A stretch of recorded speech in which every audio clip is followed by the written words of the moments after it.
Howdy folks, we're here, we're primed, we're back to regale you once again. Philip has stopped shaking his camera and it's Audio Who.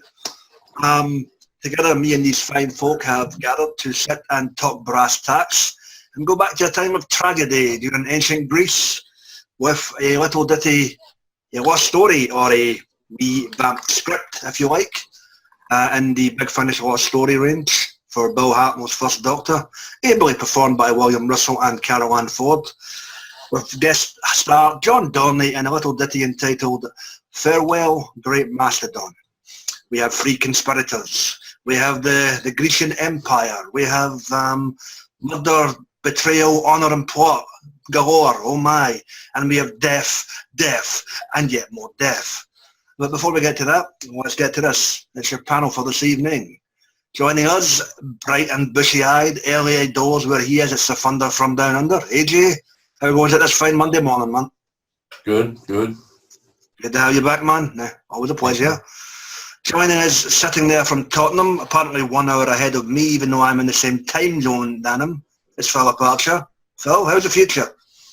Hell Caesar. Oh, sorry, Hell Alexander. It's all good. Don't be capricious. And down there in the nutsack, but Tom Ellis is still his neighbour. He has the beard that must be feared. It's Texas Tim Wells. Timbo, how goes this fine Sunday, man? Happy it's still Sunday. Happy it's still Sunday, yes. Labour Day is vastly approaching. And all the way from NYC, it's the man, the myth, the legend, NYC's own Mr. Will Medina. Well, how goes it, man? Hey now, where's Cleopatra at? I do not know. Why don't you ask one of the Roman blokes? And of course you all know me, folks. So yeah, guys, Farewell, Great Mastodon. We have the original TARDIS crew, if you like. We have the Hanging Gardens of Babylon. And we have murder, betrayal, and the game's afoot, oh my. So where do we begin with this? All right, AJ, can I get your opening thoughts, please, on Farewell, Great Mastodon? Big Finish Lost Story, First Doctor box set, story number 1. William Russell, Carol Ann Ford, and guest starring John Dorney, please. Oh, okay. I thought it was a brilliantly planned out story. One of the very rare classic historical ones where there's no aliens, there's no future or anything like that. It was just pure historical, which was awesome. Just sit back and watch the history unfold. William Russell was awesome at doing the First Doctor's voice, which I thought was good. It gave credence, like, made it feel like there was a bit more of a cast to it. And the historical plotness to it, how basically it's history unfolding in front of their eyes. They just sort of sit back and say, can we be part of history? Can we change it? Can we not change it? So it's a good dilemma story in a way. That age-old question, does history always unfold the way it should? Yeah. Might have one's intervention. All right, thanks, mate. Tim, I'll be with us one, mate. Open thoughts. It's excellent. I mean, it's it may be a bit long, but it never drags. I mean, it makes you recall very, very well the first series of Doctor Who, because it's very much like one of those historicals they did way back then when it was still that kind of show where, like, you'd have one alien story, then you'd have one historical story. And they do a very good job with it. I really like the fact that they have 2 narrators, because it makes it move along very quickly, especially in the action scenes, because you'll have them finishing each other's sentences. It's very clever, and it's very well put together. I don't think it drags at all for being a 6-part. I mean, it's almost 4 hours, but it's really good. It's really good. I mean, you can almost sense the black and whiteness about it. It's just it reminds you it's like listening to a missing story, which is what it's supposed to be from the first series. So I think it's great. Excellent, mate. Yeah, and I concur with the black and white feel of which you just brought to light there. Okay, Philip, how brief are you going to be? What do you reckon? Opening thoughts? Opening thoughts. The good thing about stories like these, it helps you to learn about history as we know it. And that's how I like these stories. Although, as Tim said, it is long, as Tim says, and yes, if you concentrate wholly on it, it zips along quite nicely. I do like how it's detailed, and how the narration is very detailed. So you kind of feel like you're there and you know what's going on without having to visualize it too much. And William Russell does a really good job at, really emphasising the important parts of the tale, the fighting scenes where he gets really into it. So that's kind of cool. Alongside Caroline Ford as well with her narration. It's an involved story, and it's as you say, it's got lots of death and connivings going on, and at the end it's quite sad and emotional. But overall, for me, it's a tad too long, but otherwise, it's an okay story. Okay, mate. Well, what do you reckon, man? Well, I heard this whole thing today. Look, I had enough time to listen to it, and it's a great historic story.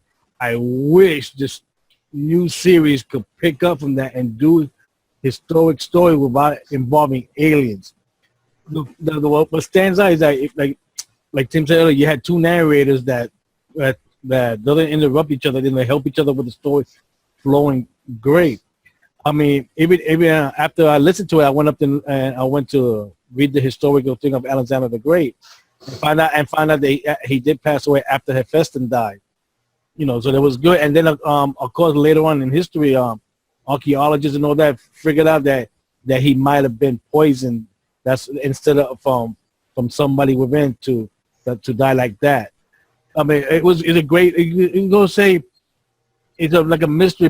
In the beginning, we find out that there is a plot to not only kill Alexander, but his three main generals, who he wanted to take over in case something happened to him. And that's like certain you can see in the storyline how the first one get killed, which it did happen like that in the history book, but this way made it look like he was pushed into the spear, which made it look real good.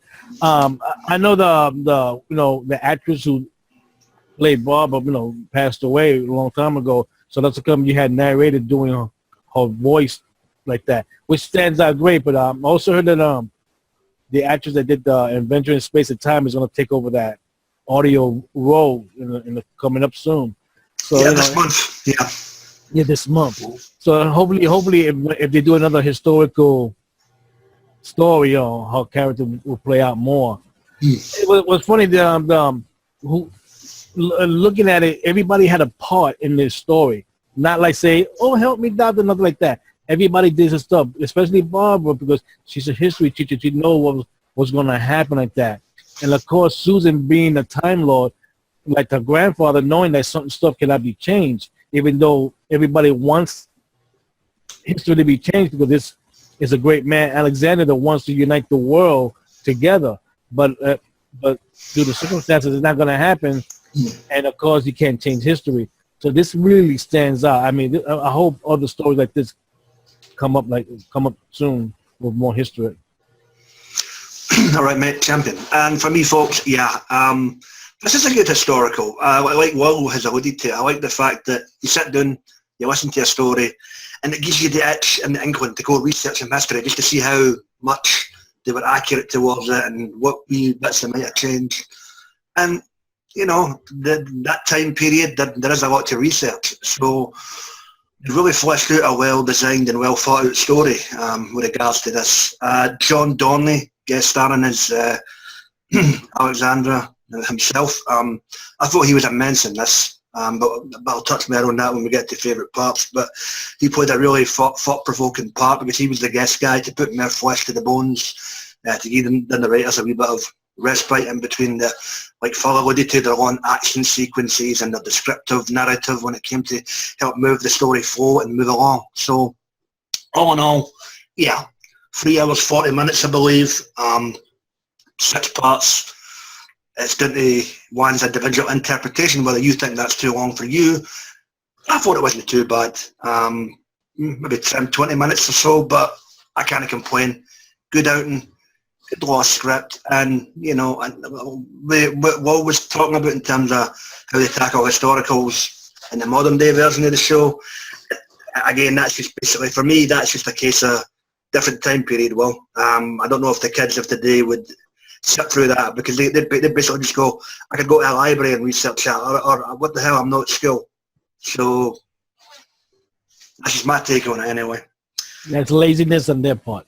It's a generational thing, mate. That's basically all it is. Right, guys. Any events, characters, or instances within the story that stood out for you? Kimball, what do you reckon?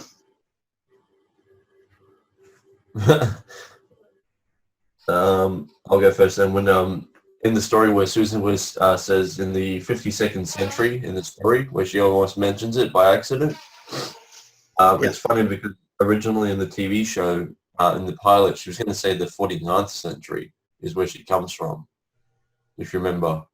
They changed it in the second airing, didn't they? No, they changed it, yeah, but they didn't mention what century they came from. Yeah. Would that make them 300 years old? That I found a little perplexing. That's just my mind wandering, sorry.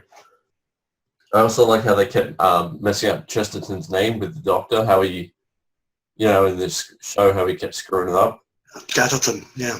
Yeah, Chatterton, Cheriton, and all that sort of stuff. There's a few things there I like. And then the story how itself is kind of Shakespearean in a way, the way the melodramatic deaths and the plot twists of the murders and all that was quite good. All right, mate. Okay. Timbo, you made this one?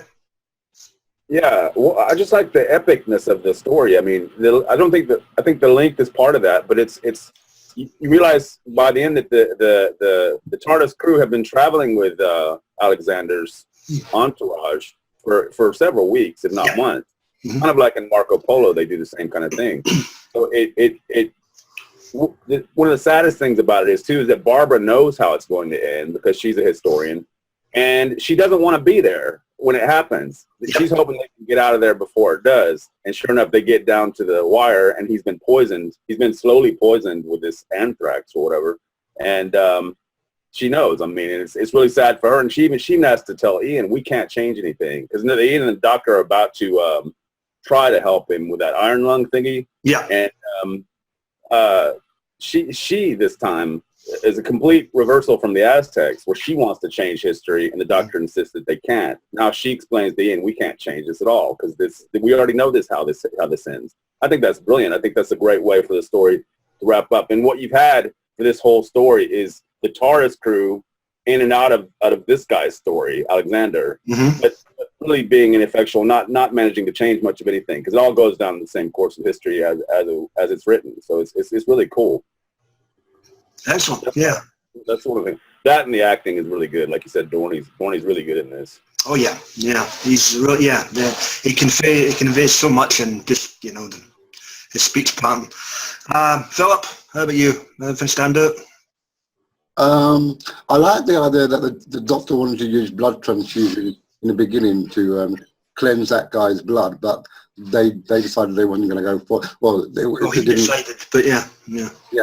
And then also the fact that he, when he was told to walk over the fire coals, he's using a trick that he learned from some past meeting from someone, and he walks over the coal. That bit was funny for me, because I thought, oh my God, he's going to burn his feet, but no. He used a little trick to get over that. And were they doing the Olympics, or was that just a little kind of... Yeah, it was the Olympics. Yeah. But it was part of a funeral procession to celebrate somebody's life. Right. But it was in essence the Olympics. So yeah, those bits stood out. And as I said, John Dorney's Alexander is very well realised, and you can actually, feel the man's anger and frustration, that certain situation that went on in that story. So he was quite good in that. He was very good. And here's me thinking you would point out the wrestling for a bunch of sweaty men in tunics, huh? But there you go. Oh no, men in nappies? No way. Ain't no bull in that, Spartacus. All right, well, how about you? I like beside Alexander the Great because he stood out. I mean, you could tell in his story the way he represented Alexander. It almost felt like he was the real Alexander. But what also stood out is the three generals of him. Each one of them, the way they talked to the doctor and his companions, they didn't put them down like that. They treated them with respect, the same way the companion was treating them with respect. And, and then there are like the little moments like when one of them wanted to go back home because they haven't seen his kids and his daughter's not got he became a grandparent like that.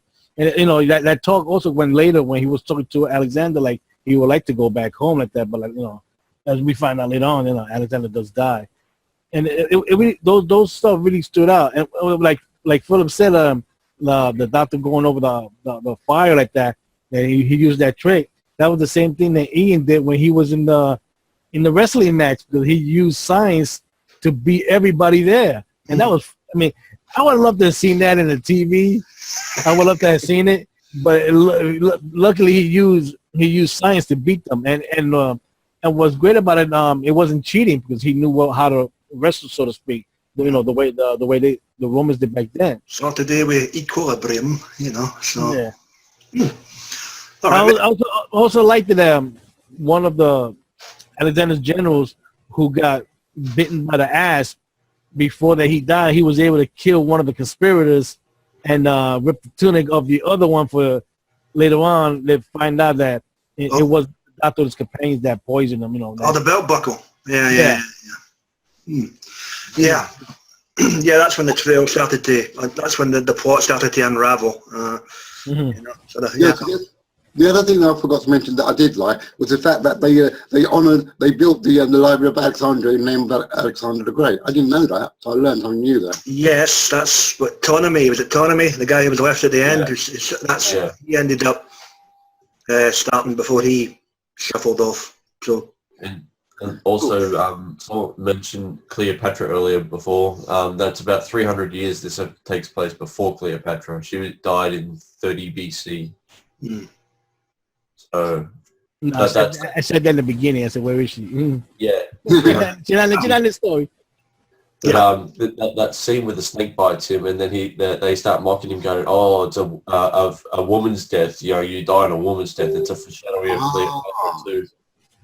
Now I see. Oh, I get that now. Okay, yeah. That's not gonna be lucky. He died fighting with his sword. They know he died. Great. Yeah. Go to die on your feet with a blade through you. Yeah? There you go. For me, guys, yeah, it's been echoed twice already, but I really got a chuckle at the Doctor's walking on hot coals. The way he kept going back and forth to the appeasement of the crowd. I thought that was quite funny. The sly and cunningness of the three conspirators, their names body escaped me. Was it Pythias? What the hell? Antipather? I don't know. Hold on. It's a bunch of Roman blokes. Not a Greek, but it's all Greek to me. It's a bit of a tragedy, really. But yeah, I mean, they were sly, they were cunning. They kept themselves to themselves, and it really was a while before, like Phil alluded to, the plot began to unravel. When the last one to die, the generals basically kept going to his last breath, even fought one of them, killed one of them, and ended up, in the gardens of Babylon before they get accused of being the murderers. So, yeah, there wasn't too much padding here. There was always something going on, which is what I liked. And, like Tim alluded to, you had the complete flip-flop, to quote another story, of the whole Aztec thing with Barbara. Funny enough, the Doctor was even told us and he still wanted to help, which I found interesting, because he was the one dead against it in the Aztecs, but what the hell, he did. I think throughout the story, he became very fond of Alexandra as a person. Yeah, no, but to be fair, that he did explain it away by the whole, I was a med student and I did take the Hippocratic Oath type thing. So, no, it was explained. I just found it a wee bit strange considering his past feelings on subjects like that. But all in all, John Dorney's a standout for me in this. As I say, he brings that character to life, then death, and with such elegance and charm, so the guy can't only write, but he can act a hell of a lot too, so huge props to him, and I really enjoyed the hell out of this. I really did. Right, guys, open mic portion of the podcast. Anything else you want to bring up before we get it rated, zipped up, and in the can? I like that how Alexander stabbed that fake prophet that kept screaming at somebody, kept blaming the Doctor and his companions for the deaths of his generals when he was part of the conspiracy. Yeah. And when he said, "Oh yeah," so he got at him, but he I wish that last one would have got it too. Exactly. I was going to bring that up. Sir Lucas, the only guy to get away with it, even though he was very reluctantly a party it towards the end. He wasn't in on it for the first murder. I don't think he was even in it for the second. But by the time the third one came along, he was well ingrained with No, it. but remember he had in the beginning, but he's the one that had the medallions with each of the generals on it. Yeah. And he's quick to think that he's going to inherit the throne and be king too. But all these soldiers are telling him otherwise immediately. Yeah. Yeah, they told them off. Yeah, there you go. So yeah, as I said, that was interesting. Technically one person did get away with all that, who was in on it and actually did get to live. You never did find out what happened to him, but obviously he didn't become king. And else? Well, I like the way that Big Finish probably had to really think about how to approach this story with the lack of all the lead actors. Yeah. Because this was the first one that wasn't a 6-Doctor lost story, which they had quite several by now. I think 8 or so. 8, yeah. I'm doing this, and they really rose to the occasion. The idea of having 2 narrators really keeps it moving quickly, and they would use this approach for the next for pretty much all the first and second Doctor Lost stories, and I think it works really well for the most part. And it just keeps the story moving, and it's I guess it's kind of unique to that, because or do they do that with the early adventures? I guess somewhat. They do it with the early adventures, but there's no so much narration. It's basically a shortened. The early adventures is basically a streamed down version of this. There's more action. There's more acting involved. Yeah. In it. So, very, very good idea that they had to do it this way. I think it's very effective. Yeah. If you just had, I'm sorry, if you just had one narrator, then it might sound a bit more like an audio book. Yeah. Throw in, and so they managed to do something better than that. No, you're right. Good call. You don't want it becoming bland and tedious. Can we move us along, please, Mr. Russell? I mean, get to the next line. Yeah, no, good call, Tim. Yeah. Very good idea to have 2 narrators here. The other small thing that I kind of like as well is it shows how clever the people at that time were, in particular with the how they made the flowers sing by using the twine around the flower and relying on the wind to blow on the string to make the flowers feel like they're singing. So you get that. You mean at the beginning? Yeah.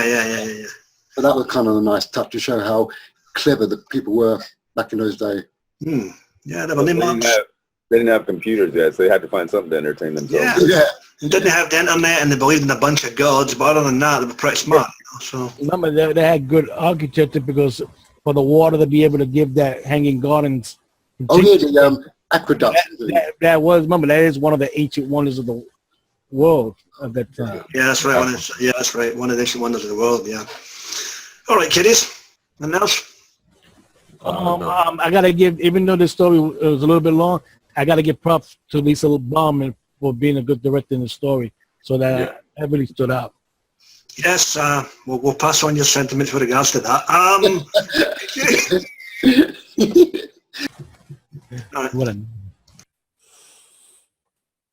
Farewell, Great Mastodon. First of all, it's a long one. It's 3.5 hours long. First things first, it has Susan, the first Doctor, Barbara and Ian, which is my favorite TARDIS team. Susan Foreman here. Yeah, that's right. Super amazing TARDIS team, super amazing group of people. Second thing, it's narrated by Caroline Ford and William Russell, who play, Caroline Ford plays both Barbara and herself, and Susan Foreman. And William Russell plays both the Doctor and Ian Chatterton. Anyway, super amazing group of, and super well narrated. The story is incredibly intricate.